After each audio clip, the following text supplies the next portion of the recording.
నిన్న జగన్మోహన్ రెడ్డి గారు కోటి సంతకాలను సేకరించి అబ్దుల్ నజీర్ గారి గవర్నర్ గారికి ఇచ్చి వచ్చారు.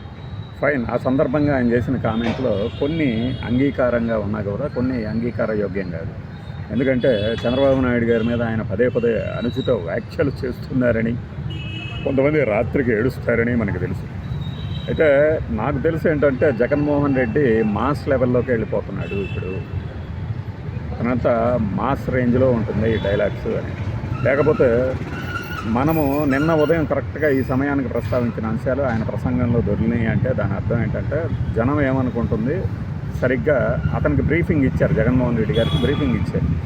లేకపోతే చూడండి, మనం ఏది చెప్పామో ఆ యోగా డేకి ఎంత ఖర్చు పెట్టారు, 300 కోట్లు అన్నారు, మనం నిన్న ప్రస్తావించాము. దానికి ఈ వైట్ ఎలిఫెంట్ అంటూ ఋషికొండకు సంబంధించిన భవనాలను పోల్చినప్పుడు మనము నిన్న ఉదయం ఏదైతే చెప్పామో కరెక్ట్గా అదే ప్రస్తావించారంటే ప్రజలు ఏమనుకుంటున్నారు, బయట జనం ఏమనుకుంటున్నారు, తన ప్రసంగంలో దొర్లించాలి అనే ఒక ఏమంటారు ప్లానింగ్ అనిపించింది. ఈ క్రమంలో కొన్ని తప్పుగా మాట్లాడి ఉండొచ్చు, బట్ అది మాస్ జనానికి ఎక్కాలి వెళ్ళాలి అంటే ఇలాంటివే పడాలి డైలాగులు అనుకొని ఉండొచ్చు. లేకపోతే అయిపోయినాయి 300 కోట్లు అన్నాడంటే అది అందరికీ చేరిందా లేదా, చేరుతుందా లేదా? ఈ దెబ్బకి ఈ దినం జ్యోతులు అందరూ పరిగెత్తుకుంటూ వచ్చేసేసి అన్నీ అబద్ధాలే, అసలు యోగా డేకి 310 కోట్లు కాలేదు 60 కోట్లే అన్నారు. There finish the matters. ఇప్పుడు ఆయన 500 కోట్లు ఖర్చు పెట్టి ఋషికొండ భవంతి అన్నారు. ఋషికొండ భవంతికి ఎంత ఖర్చు అయిందనేది ఈ పవన్ కళ్యాణ్ గారు ఒక 100 మాగతల బృందాన్ని వేసుకొని వెళ్ళి అక్కడ చూసినప్పుడు వాళ్ళే చెప్పారు కదా 457 కోట్లు ఖర్చు అయిందని. నేను 500 కోట్లు అన్నాడు, అందుకని ఆయన 250 కోట్లకి తగ్గించేశాడు దాన్ని. ఆ 257 కోట్లు కూడా ఏంటనేది వాళ్ళ దగ్గర లెక్కలు ఉన్నాయి, ఎంతవరకు మొదటి దశలో కట్టాం, రెండో దశలో ఎంత ఖర్చు పెట్టామని చెప్పేసి. నువ్వు 50 కోట్లు ఎక్కువ వేసావు, అందుకని నేనేం చేశాడు, నీకంటే ఎక్కువ ఆకులు తిన్నారు కదా, అందుకని ఏం చేశారు, వెంటనే ఆ యోగా డేని నువ్వు 60 కోట్లు అని లెక్క చెప్తుంటే 300 కోట్లు చేసేసాడు. అంటే టిట్ ఫర్ టాట్. ఈ గేమ్లో ఏంటంటే ఆరితేరినట్టు కనపడకపోయినా ధీటుగానే కౌంటర్ ఇస్తున్నట్టుంది. ఎందుకు, నిన్న రాత్రి నెల్లూరు జిల్లాలోనే ఎక్కడో ఒక బాలిక సూసైడ్ చేసుకున్నది అని ఒక చిన్న వార్త వచ్చింది. దాని మీద వెంటనే మంత్రులందరూ రెస్పాండ్ అవ్వాల్సిన పరిస్థితి. లేకపోతే ఏమవుతుందో, తెల్లారు లేచేసరికి ఈ ప్రతిపక్ష పార్టీ ఏమని ప్రచారం చేస్తుందో అని ఒక వారిలో ఆతృత కలిగించగలిగింది ఈ 11 సీట్ల పార్టీ.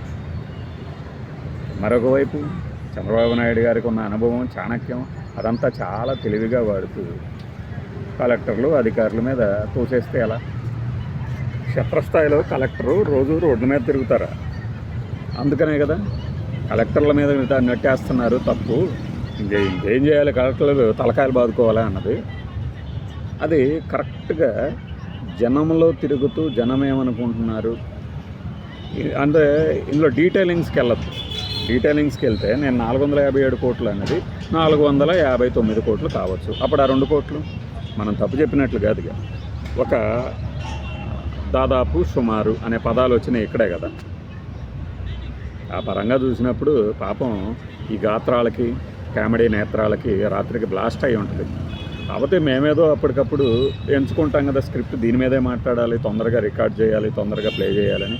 కాబట్టి మా సినిమాని చంపేశారు, వీళ్ళేంటి ఇలా ఉన్నారు, ఇలాంటి డైలాగులు ఏవో పెట్టుకుంటూ తిరుగుతూ ఉంటాం.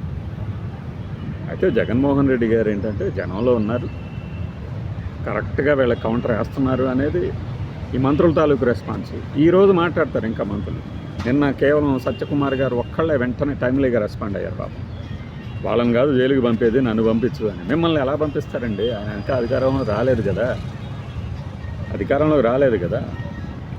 టీపీపీ మీద కోర్టులకు వెళ్ళండి కావాలంటే అంటారు. Yes, YSRCP is going to file affidavit in high court చెప్పారట కదా అది కూడా. సో అలా ఈ కౌంటర్లు ప్రతి కౌంటర్లు బాగున్నాయి, మర్యాదపూర్వకంగా మాట్లాడుకుంటే చక్కగా ఉంటుంది. జగన్మోహన్ రెడ్డి గారు నిన్న అదే చేశారు. కీలేరికి బాత పెట్టడం అంటే ఇదే.